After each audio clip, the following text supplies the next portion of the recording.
ഞാൻ പ്രീത ചേച്ചി, പ്രീതാസ് വേൾഡിലേക്ക് എല്ലാവർക്കും സ്വാഗതം. നിങ്ങളിപ്പോൾ കാണുന്നുണ്ട് കുറച്ച് കാന്താരിമുളക് കുറേ ഇല കൂട്ടി പറിച്ച് വെച്ചേക്കുന്നത്.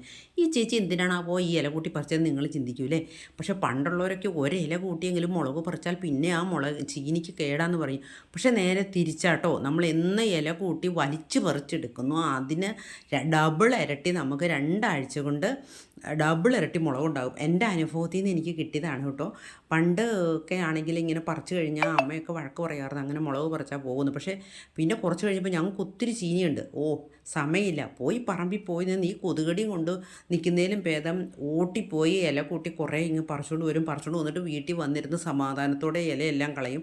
പക്ഷേ അത് കഴിഞ്ഞപ്പോൾ മുതൽ നമുക്ക് നന്നായിട്ട് ചീനിക്ക് ഇങ്ങനെ കായ ഉണ്ടാകാൻ തുടങ്ങും. മുളക് ഇഷ്ടംമാതിരി ഉണ്ടാവുക. അപ്പോൾ നമുക്ക് മനസ്സിലായി, നമ്മൾ വലിച്ചു പറിക്കുമ്പോൾ കിട്ടണ അതേ ഭാഗത്തു നിന്ന് ഒരു തളിപ്പാണ് നമ്മൾ ഒടിക്കുന്നതെങ്കിൽ അതിന് 5-6 തളിപ്പ് ചുറ്റുന്നുണ്ടാവും. അപ്പോൾ എന്നായും അടുത്ത പ്രാവശ്യവും നമ്മളെ മുളക് പറിക്കാൻ നല്ല സുഖമാണ്. ഇങ്ങനെ വലിച്ച് ഒന്നിച്ച് കൂട്ടി നമുക്ക് പിടിക്കാൻ പാകത്തിന് മുളക് ഇങ്ങനെ ഉണ്ടാക്കിക്കൊണ്ടേയിരിക്കും കേട്ടോ. നിങ്ങൾ ഒരു പ്രാവശ്യം ഇതൊന്ന് ട്രൈ ചെയ്ത് നോക്കണം കേട്ടോ. ഒരു ചീനിയല്ലേ, നിങ്ങളൊക്കെ മാറ്റി വയ്ക്കുക. പോയാൽ ഒരെണ്ണമല്ലേ ഉള്ളൂ എന്ന് വിചാരിച്ച് ചെയ്യുക. പക്ഷേ അപ്പം നിങ്ങൾക്ക് അതിൻ്റെ മാറ്റം മനസ്സിലാകും. അത് കഴിഞ്ഞാൽ പിന്നെ നിങ്ങൾ എന്നും ഇങ്ങനെ വലിച്ചു പറിക്കുകയുള്ളൂ. എന്നിട്ട് വീട്ടിൽ വന്നിരുന്ന് നമുക്ക് സമാധാനമായിട്ട് ഇലയങ്ങ് പറിച്ച് കളഞ്ഞാൽ മതിയല്ലോ. പണി എളുപ്പം, കാര്യവും നടക്കും. നമുക്ക് അടുത്ത പ്രാവശ്യം കൂടുതലും മുളകും കിട്ടും. ഇങ്ങനെയാണ് എൻ്റെ പുതിയ ടെക്നിക്കലൊക്കെ കേട്ടോ. എൻ്റെ വീഡിയോ ആദ്യമായിട്ട് കാണുന്നവരാണെങ്കിൽ ഒന്ന് ലൈക്ക് ചെയ്യാനും ഷെയർ ചെയ്യാനും സബ്സ്ക്രൈബ് ചെയ്യാനും മറക്കല്ലേ.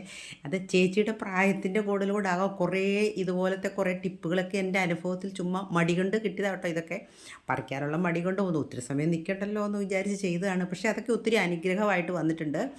അപ്പോൾ താങ്ക് യു ഫോർ വാച്ചിങ്.